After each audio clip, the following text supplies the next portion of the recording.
Venus de tous les horizons du Bénin, orchestres et personnalités ayant pris part à la cérémonie d'une part de la remise des prix des 3 orchestres champions, les lauréats de l'édition 2022 de la compétition Star Live et d'autre part à la séance débriefing de la dite compétition afin de se servir des erreurs pour parfaire les prochaines éditions. Tour à tour, les représentants des orchestres participants ont souligné des aspects capitaux que les organisateurs doivent revoir et corriger les fois à venir. Ces observations et remarques que viennent de démystifier les participants au géant concours Star Live permettront d'améliorer la prochaine édition. Le déplacement sur le terrain, la répétition, le moment de la répétition, c'est-à-dire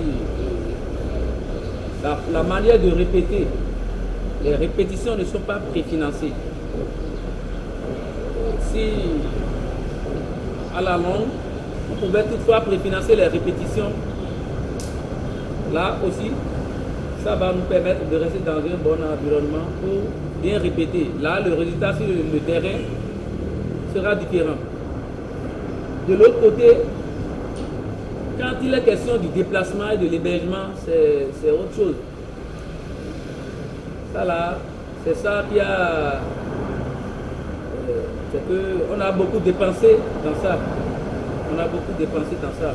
Et si à la longue, l'organisation peut prévoir quelque chose pour alourdir un peu, pour apaiser un peu les dépenses sur les déplacements, les orchestres en déplacement.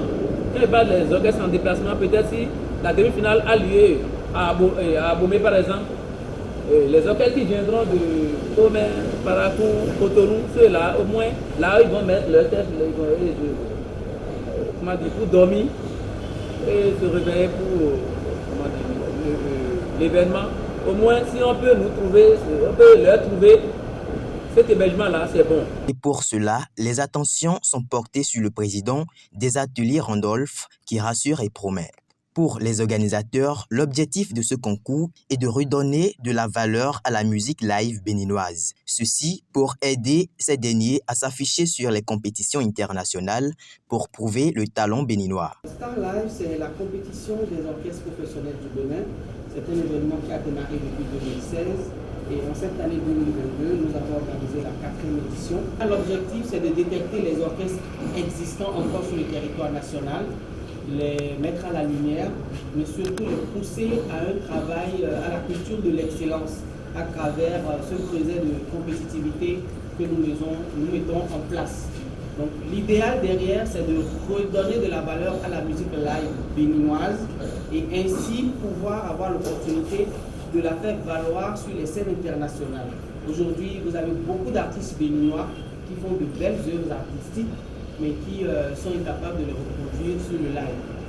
Non dans une logique de vouloir attaquer ces créations-là, qui sont quand même agréables aussi, mais dans une logique quand même de faire ce qu'il faut pour se faire vendre à l'international. Nous avons instauré Star Live depuis 2016 et aujourd'hui nous sommes à la 4e édition qui a sacré les 3 meilleurs orchestres. Très sincèrement, nous ne sommes pas satisfaits, mais il faut avouer que de notre côté, nous avons fait une courbe d'évolution qui va jusqu'en 2030 et par rapport à cette courbe-là, nous avons un léger sentiment de satisfaction par rapport aux années antérieures, mais les objectifs à atteindre ne le sont pas encore. L'objectif final est de pouvoir, à la fin de chaque édition, avoir chaque orchestre ayant participé à la finale de Star Live programmé sur un festival à l'international. Pourquoi pas les gagnants programmés à un festival à Berlin, le deuxième à un festival aux États-Unis, le troisième à Madagascar et le 4e sur le Massa. C'est l'objectif final en fait. À l'issue de la compétition 2022 de ce concours, l'orchestre Quartier Mélo sort gagnant. C'est tout un pari gagné selon le président de l'orchestre Quartier Mélo. Les impressions sont bonnes parce que ça permet à l'orchestre Quartier Mélo de s'évaluer d'abord, de revoir sa compétence et ça nous a permis quand même de faire de la visibilité pour l'orchestre Quartier Mélo grâce à Star Live, malgré les difficultés rencontrées sur le parcours.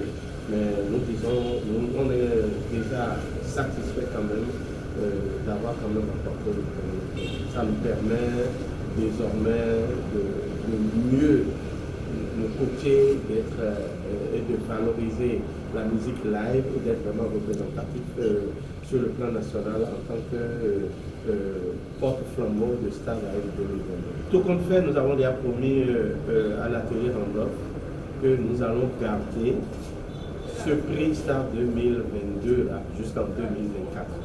Donc quand nous allons revenir l'année prochaine, nous garderons encore ce prix. Quand nous allons revenir en 2024, nous allons le garder. C'est pour vous dire que nous avons encore du boulot à faire. On n'est pas premier, c'est fini, on va aller s'adosser au mur et dire bon voilà, on est déjà fort. Non, non. C'est maintenant que le travail commence pour nous. Et nous devons quand même donner plus le meilleur pour vraiment être représentatif sur le plan national, démontrer que vraiment nous avons ce prix pas par négociation mais par le travail et démontrer ça partout où nous allons passer. Pour cette compétition des orchestres professionnels du Bénin, 3 orchestres ont été primés, outre l'orchestre Quartier Melo, qui rentre avec un trophée et une enveloppe de 1 million de francs CFA. Pour rappel, l'édition 2022 du concours Star Live pour sponsor officiel, la Sobibra.